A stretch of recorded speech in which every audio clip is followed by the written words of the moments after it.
आणि त्याच्या बुंद्याशी तो बसून गेला. वाऱ्याची हळूवार गार झुळूक आली आणि त्याला इतकं छान वाटलं की शांतपणे त्यांनी डोळे मिटले. थोडा वेळ गेला. त्या शांततेच्या तृप्ततेचा अनुभव त्यांनी घेतला आणि त्याच्या मनात विचार आला, पोटात भूक लागली, जर खायला मिळालं असतं इथं तर काय बहार आले असते. त्याच्या मनात विचार आला आणि काय खायला मिळावं हे पदार्थ डोळ्यासमोर तरळले आणि दुसऱ्या क्षणी ते सगळं त्याच्यापुढे उपस्थित झालं. विचार करायला वेळ नव्हता. त्यांनी जे समोर होतं ते पटपट खाऊन घेतलं. तृप्ततेचा ढेकर गेला. पुन्हा शांतपणे बसला. जेवण उत्तम झालं, पण थोडं आता जेवणानंतर थंड काही प्यायला मिळालं असतं ना, मजा आली असती. त्याच्या मनात काय प्यायचं याचा विचार आला आणि क्षणात त्याच्या समोर ते हजरही झालं. तो तृप्ततेनं ते थंड पिला. आता तरी शांतपणे डोळे मिटले. जेवण झालं होतं. थंड घेऊन शरीर थंड झालं होतं. वाऱ्याची झुळूक स्वर्गात असल्याचा भास आणून देत होती आणि त्या वातावरणात त्याच्या शांत मनात विचार आला, सगळं उत्तम चाललंय, नशिबानं येतात. आणि त्यांनी डोळे उघडले. वर ते प्रचंड मोठं झाड दिसलं आणि मनात विचार आला, या झाडावर भूत असती तर. दुसऱ्या क्षणी त्याला झाडावर भूत नसताना दिसली आणि त्याच्या मनात विचार आला, आता ही भूत मला त्रास देणार. आणि क्षणात ती भूत खाली उतरली, त्याला त्रास द्यायला सुरुवात केली. आता ही भूत मला मारून टाकणार. आणि तिसऱ्या क्षणी त्या भूतानी त्याला मारूनही टाकलं. तो ज्या वृक्षाखाली बसला होता तो कल्पवृक्ष होता. तिथं तुम्ही जी इच्छा व्यक्त कराल ती पूर्ण होते. खरं तर या जगात, सृष्टीत, वास्तवात कुठं कल्पवृक्ष आहे की नाही मला माहितीचं मन हे त्याच्यासाठी कल्पवृक्ष. जी इच्छा व्यक्त कराल ती इच्छा पूर्णत्वाला जाते.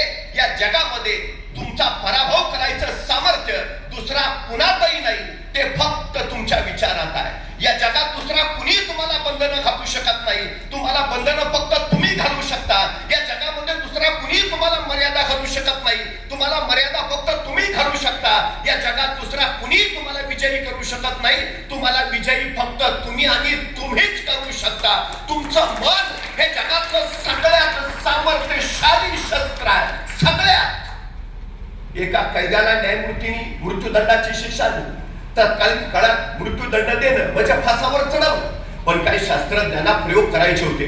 त्यांनी न्यायमूर्तीला विनंती केली, याला फासावर चढवून मृत्यूदंड देण्यापेक्षा याला विषारी सर्पाचा दंश देऊन मृत्यूदंड देऊया. न्यायमूर्ती म्हणजे ठीक आहे. आणि त्याच दिवशी त्या कैद्याला सांगितलं, परवा सकाळी 11 वाजता तुला विषारी सर्पाचा दंश होईल आणि तू मरशील. 2 दिवस त्या कैद्याच्या डोक्यात एकच विचार होता, मला विषारी सर्पाचा दंश होईल आणि मी मरेन. शिक्षेचा दिवस उजाडला. त्या कैद्याला बाहेर काढलं. शास्त्रज्ञ अधिकारी जमा झाले. त्याला सांगितलं, आता काही क्षणात तुला विषारी सर्पाचा दंश होईल आणि तू मरशील. त्या कैद्याच्या डोळ्यावर पट्टी बांधली आणि प्रत्यक्षात विषारी सर्पाचा दंश करण्याऐवजी शास्त्रज्ञांनी 2 टाचण्या घेतल्या आणि त्याला टोचल्या. झाला, दंश झाला.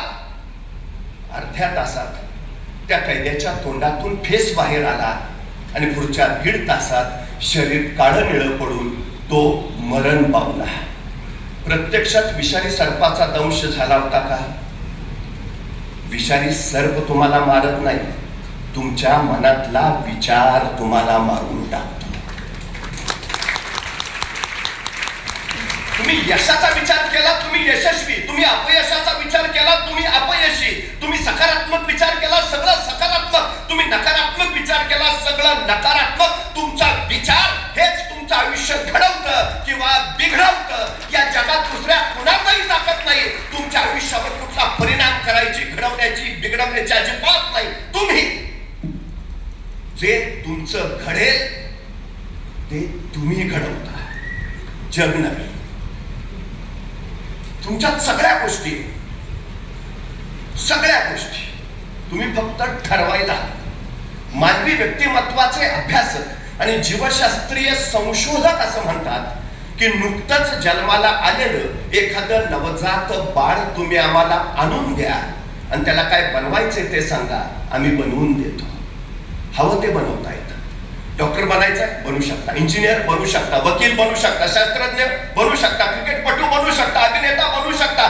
जे हवं ते. तुम्ही कुठं जन्माला आला, कुणाच्या पोटी जन्माला आला, कोणत्या परिस्थितीत जन्माला आला, काही फरक पडत नाही. तुम्हाला व्हायचंय ना, बस तुम्ही ठरवा आणि कामाला लागा. संपला विषय. शास्त्रज्ञ म्हणतात तुम्ही फक्त आम्हाला नवजात बाळ द्या.